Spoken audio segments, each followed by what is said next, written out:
You know, when I started out in the car business 28 years ago, there wasn't like a training program. There wasn't like a set of classes or a lot of teachers out there. It was pretty much, hey, she sells the most at this dealership, or he sells the most at this dealership. Follow them, do what they do.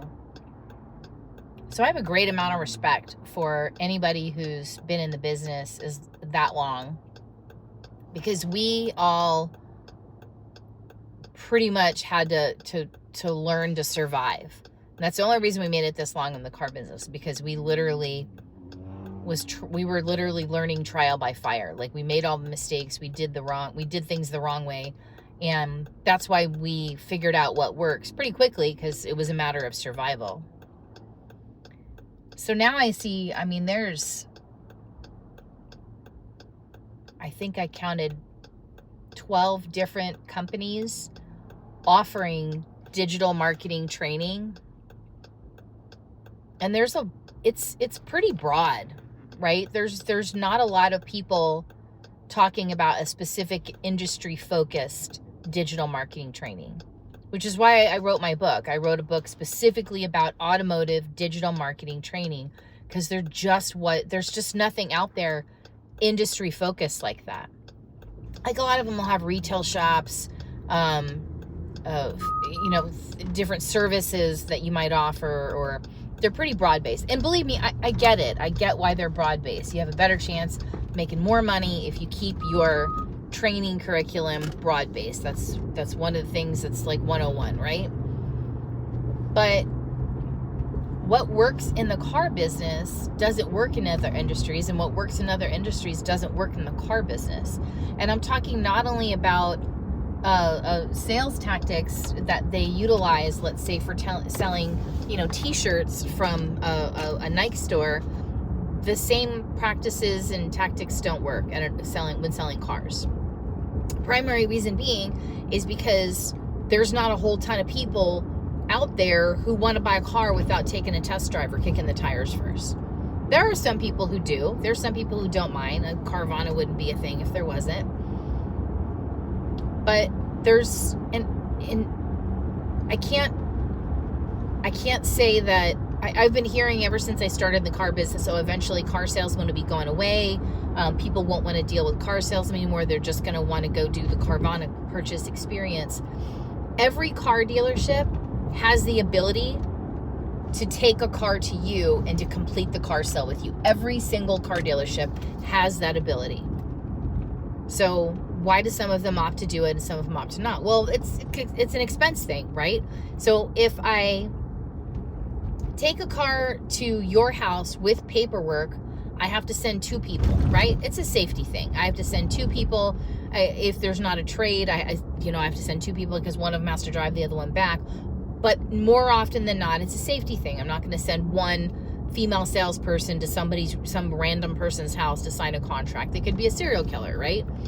So it's more than just from a customer service aspect. It gets expensive to do a remote drop. I've done remote drop-offs of cars. I've done remote sales. I've taken all the paperwork out to a customer to sign and then left the car and drove the car to them and left the car there. I've done that. I did that 20 years ago, 18 years ago. So it's not that it can't be done. It's not that we've never done it. This is not new territory to us. Nobody's trained anybody on how to do that. That's the kicker, right? That's the kicker. It's been ingrained in our heads as salespeople that you're not going to have you don't have a customer until they put their 2 feet on your showroom floor. You're not going to have a customer on the phone. Nobody's buying a car online. Well, that's all bullshit now. That all goes out the window now. And like I said, it was bullshit a long time ago. We could do that at any point in time. What's different is the digital retailing tool aspect of it, right? So legitimately, there could be minimal interaction with you and a salesperson as a customer if you just wanted to do construct the entire deal, find the car, construct the entire deal vis-a-vis the digital retailing tool, and then, run through the steps that way, sign a DMV agreement when they get to the house with the car, and take delivery that way. I mean, there's minimal interaction you have to have if you were so inclined. That hasn't always been the way. But like I said, there's no training on how to do that. So the salesmen that are doing that are doing so out of survival. Where am I going with this? So instead of telling your salespeople, no, we're not going to quote a good price until that guy comes in here, why not tell your salespeople, if that guy can get in here by 2 p.m., we'll honor that deal. Or if we can deliver the car to him by 5 p.m., I'll honor that deal. So giving the consumer some options on how to take delivery of the car, and then training your people on how to handle that. That's going to become really crucial in the next 10 years, 5 years even. But I really want to put it back on the dealership GMs and the dealer principals and the corporations that own dealerships. I really want to put it back on you that you really need to navigate this space a lot better. There's no training being provided for salespeople on how to sell a car and not have to have the person standing on the lot. So I would really challenge you to work with your sales teams on how to navigate a customer through a digital retailing tool, how to communicate with a customer if they've started the digital retailing tool process but didn't complete it, how to tell your customer that, hey, although we got the initial information for your deal, we didn't get all the details, so we'll need to continue that. I'm happy to have my salesman call you.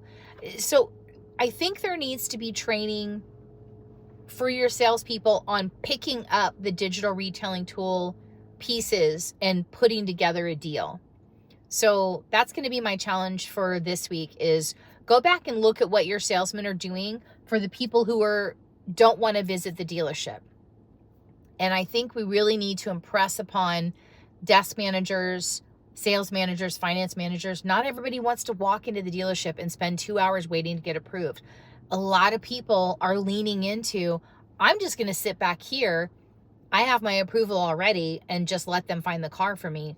We need to evolve into that realm, because nobody's walking in a dealership spend 2 to 4 hours anymore. That's going away. That's been going away. Now that we have the digital retailing tools and we have the ability all of a sudden to actually sell a car to someone remotely, we need to lean into that more. And you lean into that more by training your people on how to handle that. So how do I know how to handle it, Candace? If you're lucky enough to have a OEM that has a consultant program that's paid for, I would lean on the consultant. A lot of times they're very well trained, very well educated themselves on that process, and probably they've been talking about it to you for a couple of months now, so they'd be happy to share it with your team and really lean into it. If not, you can always ping me on LinkedIn, on Facebook, on TikTok, anything like that. I'm happy to go through it with you. That's all I got for this week. Happy selling.